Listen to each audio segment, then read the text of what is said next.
No programa Hora e a Vez da Pequena Empresa de hoje você vai ver. Um novo programa será lançado pela Receita Federal para as micro e pequenas empresas para a quitação dos débitos com redução dos juros e multas. Saiba mais sobre essa novidade com o advogado Marcos Tavares. No quadro Pequena Notável, conheça uma pequena fábrica da Moca que produz um dos itens que colore as mãos de todas as brasileiras, o esmalte. De acordo com uma pesquisa da Serasa Experian, haverá uma desaceleração na busca por crédito bancário. Mas como fazer com que uma parceria com os fornecedores fortaleça o seu negócio? Saiba como isso pode ser feito com as dicas do gerente especialista em crédito, Márcio Torres. E diretamente de nossos estúdios, confira uma entrevista com o economista-chefe do Instituto de Estudos para o Desenvolvimento Industrial, Rogério de Souza. As micro e pequenas empresas já são 7 milhões em todo o Brasil e representam 22% do PIB nacional. 60% da mão de obra com carteira assinada trabalham em micro e pequenas. Por tudo isso, a Secretaria Especial para este setor é tão importante para o Brasil, para a nossa indústria, para o fortalecimento do mercado interno e para o aumento da nossa competitividade. Secretaria Especial da Micro e Pequena Empresa. O SIMP defende essa iniciativa. Apoie você também. Há pouco mais de 10 anos, a Receita Federal financia empresas com redução de juros, multas e encargos. Essa medida do governo evita que as empresas tornem-se inadimplentes. Antigamente, ou até agora, todas as empresas que tivessem qualquer tipo de inadimplência, sendo elas optantes do Simples, estavam simplesmente proibidas. Não havia a menor possibilidade de aderirem a um parcelamento em relação a tributos federais ou contribuições federais. Agora, esse projeto de lei prevê, num parágrafo novo, a possibilidade de um parcelamento especial automático, que será posteriormente regulamentado pelo Comitê Gestor do Simples Nacional, que é quem cuida dessa questão de regulamentação em matéria tributária. Mas algumas questões já ficam claras. As empresas que tiverem 3 inadimplências consecutivas ou alternadas já seriam automaticamente inseridas nesse parcelamento especial. E como é que ele seria pago? Verificando, portanto, a Receita Federal, a existência do inadimplemento, faz diretamente esse parcelamento automático, acrescentando, então, no caso de empresa de pequeno porte, a alíquota de 1% sobre a sua receita para efeito de pagamento das parcelas em atraso. E sendo microempresa, esse acréscimo de alíquota seria de 0,5%. Importante destacar também por essas regras que as empresas poderiam optar por fazer até 3 parcelamentos. Significa a correção de realmente uma distorção. Até então, grandes empresas de porte médio, teriam direito ao parcelamento sempre, de qualquer forma, um parcelamento simplificado e quase automático. De outra parte, as empresas optantes do Simples, com menor capacidade contributiva, com menor capacidade de guardar capital de giro, estavam simplesmente proibidas e sujeitas a uma exclusão até retroativa em relação ao Simples Nacional. Isso resguarda um princípio de isonomia e dá às microempresas, às empresas de pequeno porte, a possibilidade de terem a sua atividade regulamentar e se manter dentro da formalidade. Nas sequências, outros comentários, então, relativos à Lei Geral da Micro e Pequena Empresa e a esse projeto de lei que procura fazer algumas alterações serão colocadas aqui no programa. É o trabalho do SIMP, atendendo aí as necessidades das microempresas e das empresas de pequeno porte. Você sabia que a urna eletrônica foi criada e desenvolvida no Brasil, tornando nossa apuração de votos exemplo para todos os países? Se somos respeitados em todo o mundo, por que comprar produtos importados? Compre produtos fabricados no Brasil. O mercado interno cresce, sua empresa agradece e seu emprego permanece. Uma campanha SIMP, Sindicato da Micro e Pequena Indústria do Estado de São Paulo. No próximo mês de agosto acontecerão 2 importantes eventos em Brasília. No dia 8 de agosto, o Seminário Políticas Públicas para a Nova Classe Média será aberto pela Presidenta da República, Dilma Rousseff. Esse evento irá traçar o perfil da crescente classe média brasileira e ainda dar apoio ao governo na criação de novas políticas públicas para o setor. As vagas são limitadas. Para mais informações, ligue no 61 3411 4701. O outro evento acontecerá no dia 10 de agosto e irá debater uma agenda da Justiça Fiscal que seja capaz de transformar a estrutura regressiva da tributação.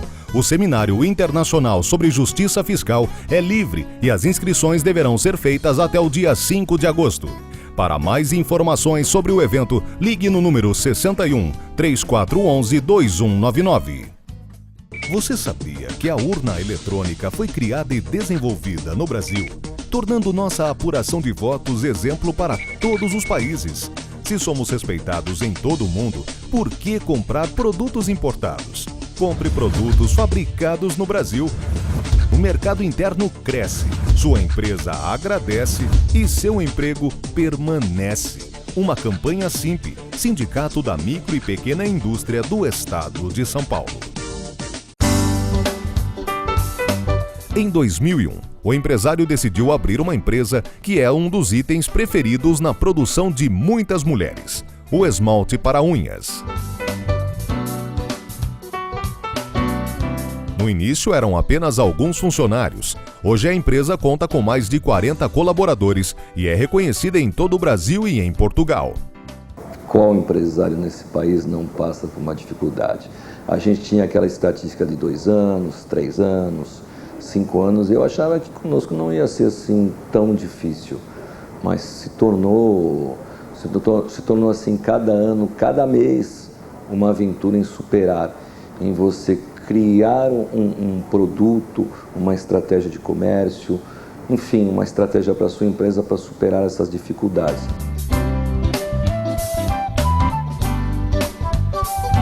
O negócio deu tão certo que possui coleções de esmaltes baseadas em novelas de grandes emissoras e estilistas famosos. Para você compor um esmalte, você vai desde um frasco de vidro, tampa de plástico, pincel, base para o esmalte, os pigmentos, quer dizer, com tudo isso e outros insumos que você pode ou não adicionar naquele momento no produto, transformam no nosso esmalte.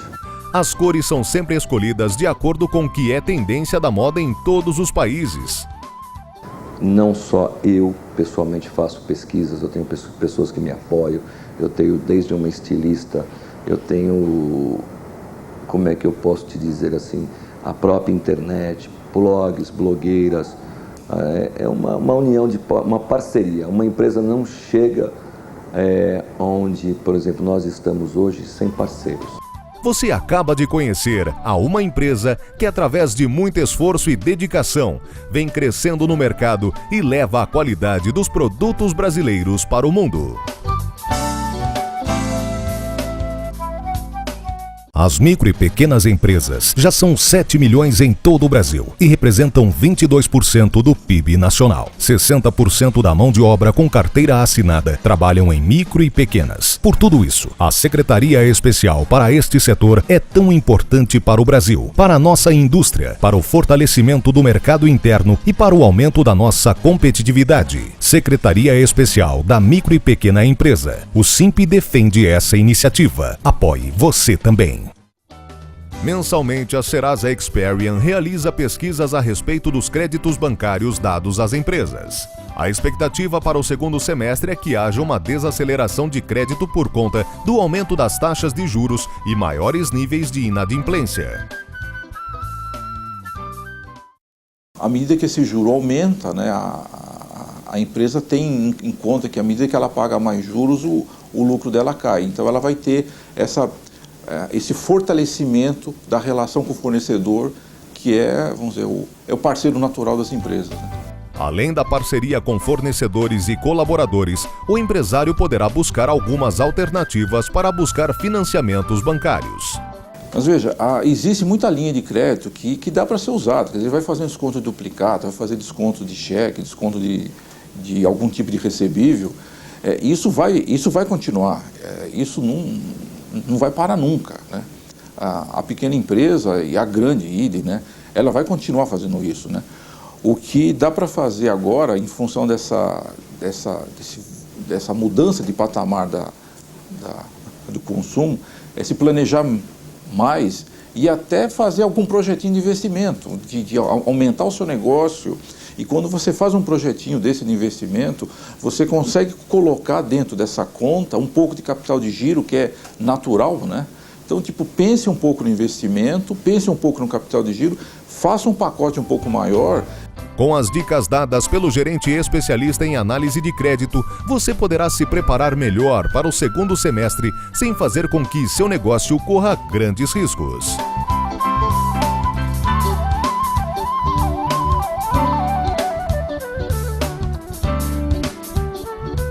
Você sabia que a urna eletrônica foi criada e desenvolvida no Brasil, tornando nossa apuração de votos exemplo para todos os países? Se somos respeitados em todo o mundo, por que comprar produtos importados? Compre produtos fabricados no Brasil. O mercado interno cresce, sua empresa agradece e seu emprego permanece. Uma campanha Simpe, Sindicato da Micro e Pequena Indústria do Estado de São Paulo. Confira agora a mais uma entrevista no programa A Hora e a Vez da Pequena Empresa. O nosso convidado de hoje é o Dr. Rogério César de Souza. Ele é um economista-chefe do IEB. É um prazer tê-lo conosco. O prazer é todo meu. Rogério, muito se fala de mercado interno, muito se fala de empresa, muito se fala de competitividade, muito se fala de Brasil, muito se fala de oportunidade. Vamos esmiuçar um pouquinho esse tema? Vamos começar com o mercado interno?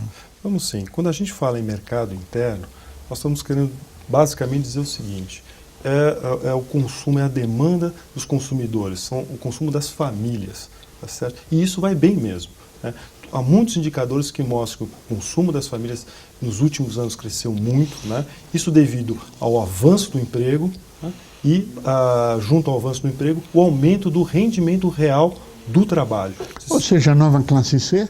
Exatamente. Essa classe C também é uma ascensão, né, de uma parte da população, porque a gente chama hoje de classe C. Isso tudo bombou ou jogou para frente essa demanda, esse mercado interno. Então, o grande pilar, quando a gente fala do mercado interno, é o consumo das famílias. E, repito, isso nos últimos anos tem sido bastante favorável, evoluído de forma bastante positiva.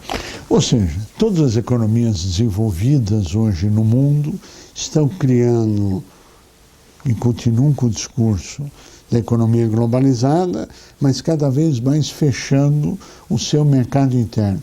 Isso é real? Essa é a visão de Ed? Essas são as suas análises? Como é que... É verdade. Nós percebemos o seguinte, depois da crise de 2008, né, muitos desses países desenvolvidos, na Europa, os Estados Unidos, né, mesmo o Japão, estão com dificuldades, enfrentando dificuldades até hoje, né? E a saída para essa crise, desde 2008, era a seguinte, vamos exportar. Todo mundo resolveu achar uma solução via exportação. Mas o fato é o seguinte, exportar para quem? Está todo mundo em crise? Ora, para as economias que estão melhores, como, por exemplo, a brasileira, né? Por quê? Depois da crise, nós tivemos algumas ações do governo, né, que reverteram um processo de absorção dessa crise de forma mais forte. Então, isso fez com que o país, lá já em 2009, no segundo semestre, começasse a apresentar resultados bons, e em 2010 a gente viu uma economia até pungente. Então, o resto do mundo olhou para o Brasil, uma economia boa, crescendo firme, né? Vamos exportar para o Brasil. E o fato é isso, quer dizer, mercado interno firme, né? Você vem aqui buscando colocar o seu produto aqui dentro e a gente percebe que muitas vezes com práticas até desleais, né? Então, hoje a gente vê o produto estrangeiro competindo de forma bastante acirrada aqui dentro do país. Bom, quando a gente fala em importar produtos, na verdade, o que nós estamos fazendo? Exportando emprego, ou seja, deixando de gerar emprego no Brasil e gerando lá fora, e colocando em risco o Parque Fabril brasileiro, é isso? É isso mesmo, quer dizer, quando você fala, juntando as suas duas perguntas, mercado interno, o que está acontecendo lá dentro, então, mercado interno brasileiro bom, e a gente importando muito produto estrangeiro, nós estamos fazendo isso, nós estamos desenvolvendo a indústria de lá, o emprego de lá e deixando de produzir aqui dentro, deixando de gerar empregos aqui dentro.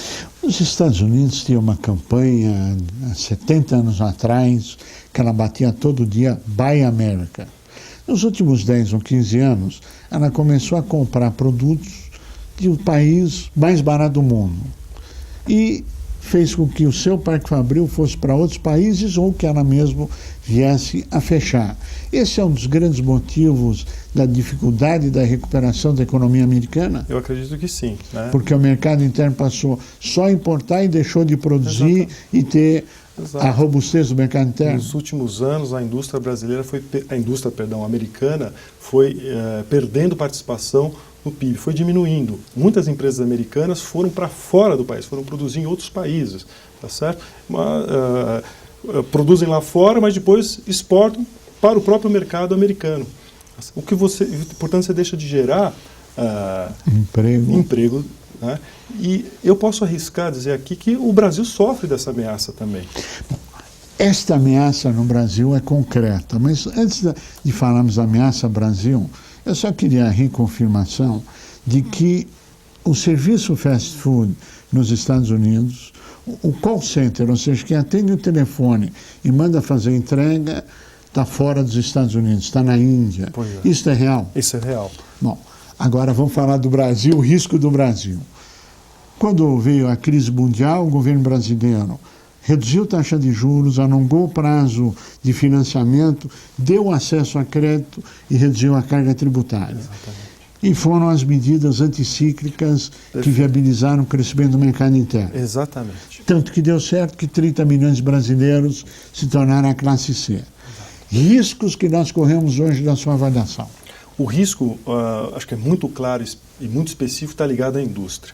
Certo? A indústria vem perdendo competitividade, nós vemos isso claramente na balança comercial do país. Né? Quando a gente olha a balança comercial como um todo, ela está positiva nos últimos anos. Mas se nós separarmos a balança comercial em produtos da agropecuária e da extrativa mineral e do outro lado, produtos manufaturados, aqueles típicos da indústria, tá certo? Esse lado aqui já está negativo. Você tem uma ideia, Cura? Em 2005, o setor de bens manufaturados, o que a gente exportava, menos do que a gente importava. O nosso saldo da balança comercial de manufaturados estava em 25 bilhões positivo.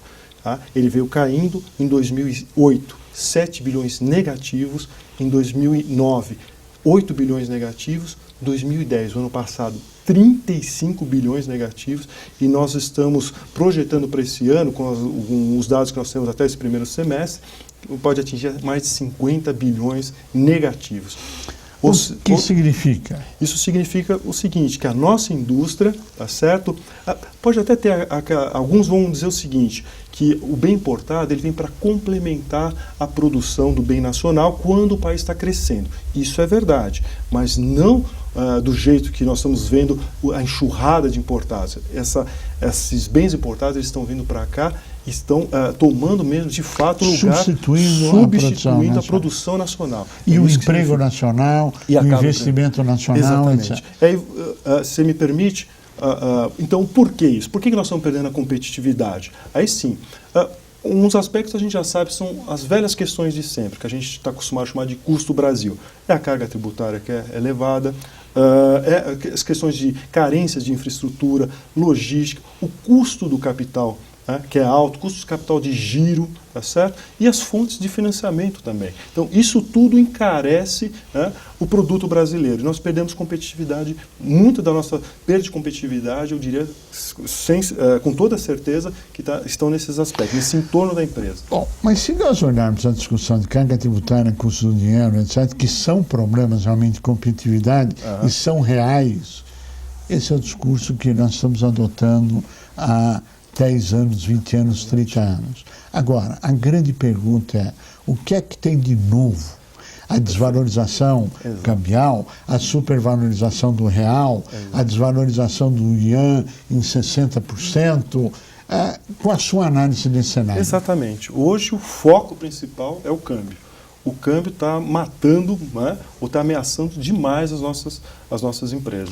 Bom, existem duas correntes. Uma que diz que é necessário ter um câmbio baixo para você importar produto, porque o fabricante nacional, com desabastecimento, vai dobrar os seus preços. A outra corrente diz, isso está quebrando o nosso parque fabril, nós não vamos ter fábrica, nós vamos correr o risco daqui a pouco que as economias desenvolvidas de primeiro mundo estão sofrendo exatamente hoje. Mandaram para outros países seu parque fabril e hoje não tem mercado interno, está decadente e vai continuar então sofrendo as medidas enquanto o Brasil gera 30 milhões de pessoas de uma nova ascensão social. Qual a sua análise desse tema? Olha, num primeiro momento, é até razoável imaginar que o real valorizado, né, ou seja, facilita as importações, muitas empresas podem importar máquinas, equipamentos, ou seja, tecnologia nova, né, que vai aumentar a sua produção. E isso é verdade, pode ter um lado positivo. Mas é difícil imaginar que um país, eu não conheço país no mundo que usou isso como política para desenvolver a sua indústria. Não faz sentido, tá certo? As consequências acho que são mais de desindustrializar. Um câmbio valorizado como esse, ele é perverso para a indústria, ele dificulta demais as exportações e facilita muito as importações dos bens. E faz com que cada vez mais as empresas do Brasil sejam entregues graciosamente a empresas internacionais que vêm e se apoderam gratuitamente das empresas. Esse é algo que a gente pode identificar já, de fato, ou ainda elas passam a produzir lá fora. Tá certo? Não, isso para as grandes. Para as grandes. Micro e pequeno. Não tem. Aí mercado interno e mercado local. Não tem como. Aí isso é ruim para todo mundo, na verdade. Claro. Porque a grande empresa, ela está numa cadeia formada de elos e a maioria desses elos são médias, pequenas, microempresas. Então é importante pensar a indústria como um todo. Claro. Aliás, eu queria ressaltar isso, nós somos hoje o 10º parque industrial do mundo. Isso não é pouca coisa. Isso é muita coisa. É muita coisa. Isso significa o quê? Como é que você mede isso? Não é só de valor que essa indústria produz. É de diversidade, é uma indústria estruturada, diversificada. É isso que significa ser o 10º maior. Nós construímos isso com muito esforço. A nação, o país... Né? E a gente não pode se dar o luxo, né, de perder isso, deixar isso se desmantelar, se desestruturar, como vem acontecendo. Isso que hoje a gente está observando como uma ameaça forte, em muitos casos já não é mais uma ameaça. Se a gente dissesse e pudesse fechar um olho e sonhar e dizer o governo vai nos dar igualdade de condição competitiva, o Brasil ultrapassaria a posição de 5ª economia do mundo, na sua avaliação? Certamente. Eu acredito muito que a indústria é o motor aí da economia. Eu tenho estudado muito o comportamento da indústria em várias economias de sucesso, que a gente considera de sucesso, e vejo isso, né? E aí pensando a indústria, como eu disse, como um todo, desde as grandes até as microempresas. E aí sim, eu viria. A indústria, tendo condições, tirando esses aspectos, ela teria condições. Por quê? Eu vejo dessa forma. Porque no passado, quando foram colocados para as nossas empresas alguns desafios, essa empresa foi buscar. Por exemplo, na abertura comercial lá do governo Collor, lá no comecinho dos anos 90, aquilo foi algo, uma abertura, enfim, sem critério nenhum, né? E colocou as nossas empresas com uma exposição para o mercado internacional de forma muito abrupta, mas nós vimos que muitas empresas correram e se modernizaram e fizeram. O fato é esse, a empresa brasileira já mostrou, né, a indústria brasileira já mostrou que tem condições de correr atrás. E eu acredito que se tirar esse entorno que pesa, né, faz com que produzir no Brasil seja caro, você apelar para o instinto empreendedor do produtor brasileiro, do empresário brasileiro, acho que nós não erraríamos muito pensar que no futuro o Brasil teria bons resultados. Nós chegamos ao final do nosso tempo, né, e pediria as suas considerações finais e te faria a pergunta. Apesar de tudo isso, você continua otimista e acreditando no Brasil? Olha, eu continuo otimista. Dizem que o otimista é o mal informado, né, Rui? Mas eu continuo otimista, mas bastante cauteloso hoje. Eu tenho minhas preocupações e que elas vão nesse sentido. Acho que o Brasil tem uma grande oportunidade, essas janelas de oportunidades estão realmente abertas para o país, mas nós temos que fazer a lição agora, hoje, tá certo? Porque o bonde está indo, ele vem com grande velocidade, talvez seja um trem-bala e a gente não pode ficar de fora dele. Rogério César de Souza, queremos agradecer muito o seu trabalho, o seu posicionamento. Ficamos muito satisfeitos de saber que o IED e o SINP pensam o Brasil do mesmo jeito. E a você que esteve conosco até agora, o nosso mais profundo agradecimento. Com a certeza que estaremos juntos na semana que vem. Até lá!